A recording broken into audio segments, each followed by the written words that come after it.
don't, you'll regret. Your husband refused to give you money and can't make it on my own. I'm on a 28. Okay. Go to an attorney and no, go to the police. Go to the POCO station and file for financial spousal abuse. Sprinkle, sprinkle. There is a such thing. That means he ain't giving you no money. Look it up. I promise you.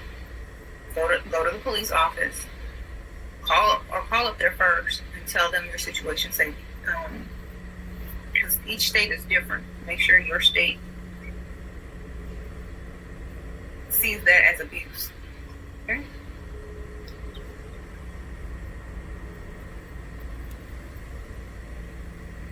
Or tell them, better yet, tell them that you're going to go file for spousal abuse, spousal financial abuse. Sometimes that gets them to be more generous with you, to avoid a record. Lie and tell them you already talked to a lawyer. I talked to my lawyer about possibly getting a divorce because you don't give me any money, and he told me that I could actually file, financial spousal abuse. And you could actually be fined or arrested or made to pay me. Which one you want to do? There you go. Because I'm talking to this mic over here. Y'all see the mic? So y'all can hear me.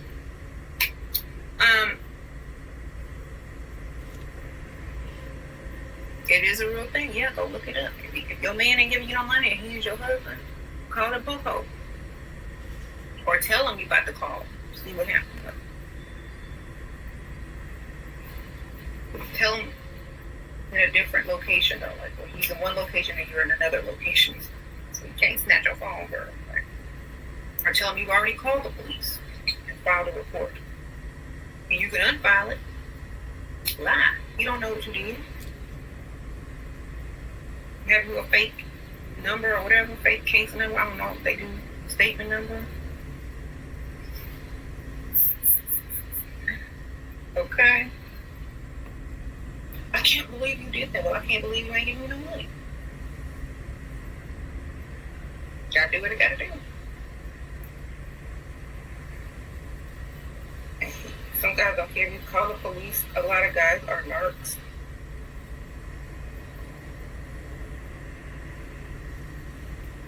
Okay. They care if you trying to divorce them and that's on their record.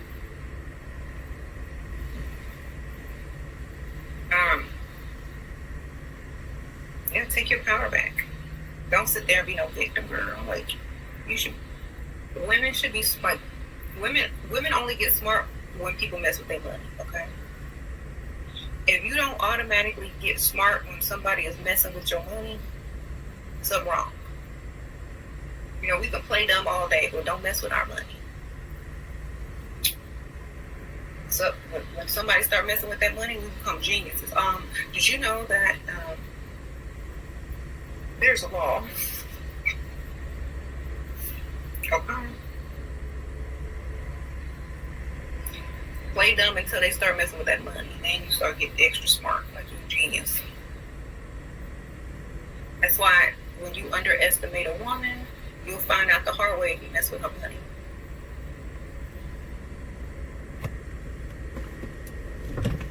YouTube, what's going on, fellas? Good morning, good morning, good morning. I'm currently not rolling because I've already made it to the customer, and it's 2 trucks inside this bay door already being unloaded, and it's a truck in front of me and it's me. So it's gonna be a minute, and can't do nothing but wait. So I said, since I'm waiting, let me give you all a video. And I just was cruising these YouTube streets, and I stumbled upon my favorite BW, post-wall BW, you know what I mean? She just lays it on out there. She tells you exactly what women have been doing for the longest, right? I'm so glad that they do this. You know what I mean? Because now you can't say we a bunch of bitter dudes and because somebody hurt us, this, that, and the other, we were taken advantage of. You know what I mean? We went into things with good faith, really trying to establish families and be good dudes, and be good, role models, good fathers, good husbands, good stewards of family. And we ran into somebody like her, or somebody with her type of thinking, her type of tactics and strategies, and all they doing is basically looking out for self. They don't want to work hard. They lazy. They don't want to go to school. They don't want to do these things, and they don't want families really. They just want to finesse a man out of his money so they can run back and show their girls how well they've learned the game and brag. And this is where they're getting a validation from. They're getting a validation from these other women who they're able to go back and say, oh, he bought me a Louis bag. Oh, he took me to Paris. He paid for everything. Oh, he bought me a car, or he's paying my rent. He bought me some red bottoms, $800 pair of shoes. He's paying my tuition. He paid my book fee. He's just going to the ATM, just taking out money and just handing it to me. Let me do whatever I want to do with it. And I'm not accountable to him for nothing. That's basically what she's saying. But let me address what the little clip I let you hear. I can't think of this lady's name, other than I would give her credit for her insightful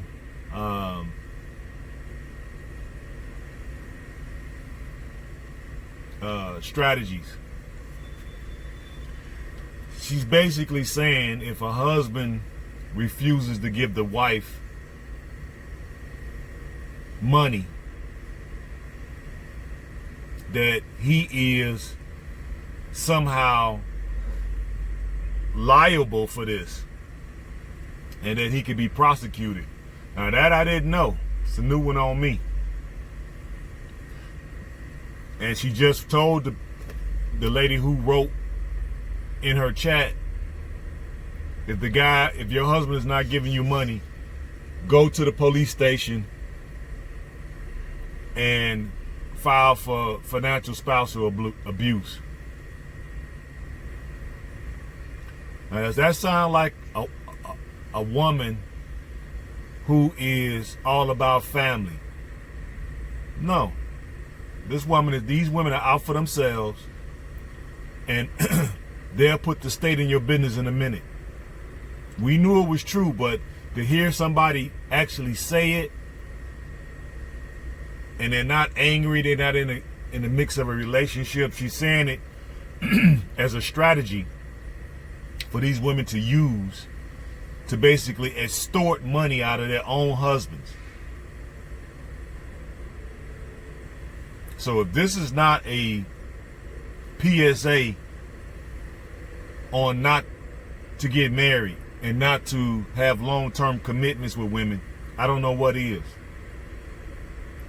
This woman is willing to, she's advising these women to ruin a good man because she wants to be able to take money and squander it just so she can go back to her no good friends and brag about what she bought. She's willing to destroy a perfectly good man by putting the state in their personal business, to basically use the state as a big hammer or a big gun to basically extort money out of a reasonable, probably a reasonable man who won't give her money just to go squander. He's trying to probably build a legacy. He might be trying to build a business. He might be trying to invest in things. He might be trying to buy land, get into real estate, have generational wealth. And she's not concerned with none of those things. She basically married for money. And the fact that he cut her off, he must have probably noticed that she would take money and just squander it on stuff that didn't have any value. So he probably cut her off financially because of that. And now she's looking at something that she can do to extort money out of him. This is her husband. This is not like some boyfriend, some pay-to-play type of an arrangement. This is supposed to be her husband.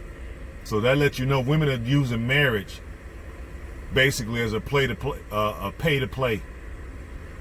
It's a more elaborate pay-to-play.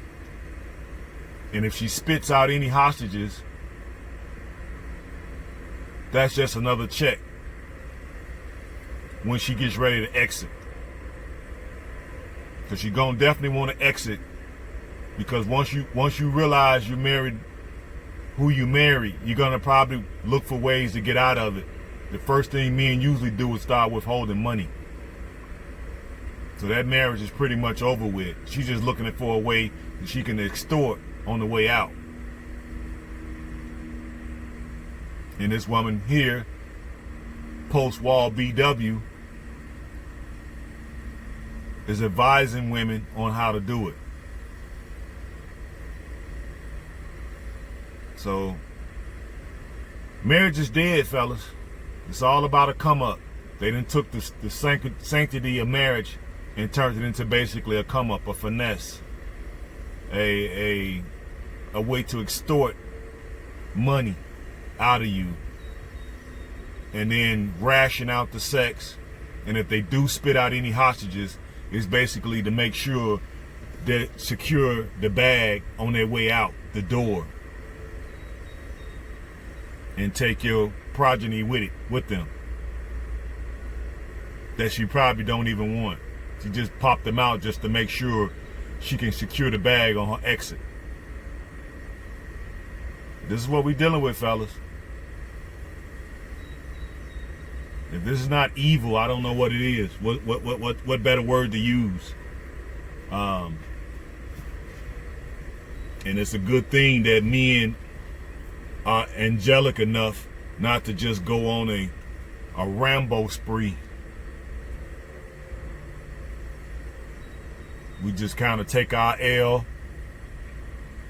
keep on moving, because we know if we're a producer, we can produce no matter what, with you or without you.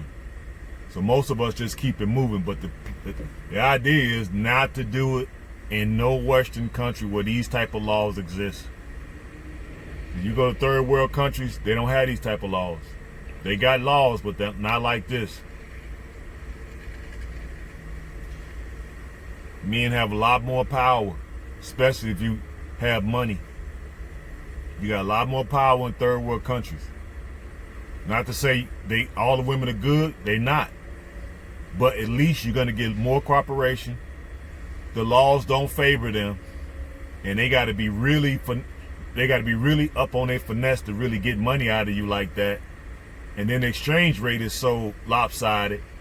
It's pennies to us coming from the West. And then it's so many of them over there. 65% of them are unemployed. So you could get rid of one that ain't acting right, grab another one. She don't act right, get rid of her, grab another one. And just keep doing that until you find one that's worthy. But my philosophy is, since age is not a factor, being a distinguished older fella, going to these third world environments, the women look at you because they know you can provide for them. I'll be willing to exchange provisions, but you got to come to me unsoiled. You got to give me your chastity. Other than that, I'll play to pay. I'll play to pay to play. pay you to get rid of you. You know what I mean? I get done, I can open up the door and say, all right, adios, find your way home. You know what I mean? But it is what it is, you know what I mean? But that's what we dealing with, fellas. These are your level up women from the West. Level up. That's what they known for. And they level up means no work. Put all that, I think this is a good time to add a solution. If you see a woman that puts hours and hours upon hours into her look, you already know what she's about. She's doing all that fake up, all them purses, all them heels, all that high fashion, nails, the eyelashes, all that. The reason why she's taking hours to do all that is to basically ensnare a man with a means so she can finesse him and fleece him. But that's all I wanted to bring you all, guys. I know these people probably don't want me filming here, but nobody's out here to regulate it. I don't see no cameras, so it is what it is. But yeah, just know I'm at work, waiting for my turn to go in this base so they can unload me. But this is just part of being a chemical transport driver, you know? You get somewhere, you gotta wait. I broke my neck getting here, and now, you know, just hurry up and wait. So at least it gave me an opportunity to give you guys a quick video. When I leave here, I'm gonna be going to the yard because I am in Chicago now. So I'm gonna be going to the yard, and they're supposed to get a load loaded for me going to Pennsylvania. So I'll be steady rolling for the rest of the day. So I'll probably bring you guys another one from the road. All right. So I'm going to get out of here. Hope you guys are well. Hope you guys are being good stewards of your health. I wish you guys more money, and I'll try to bring you one later on. So peace and hair grease.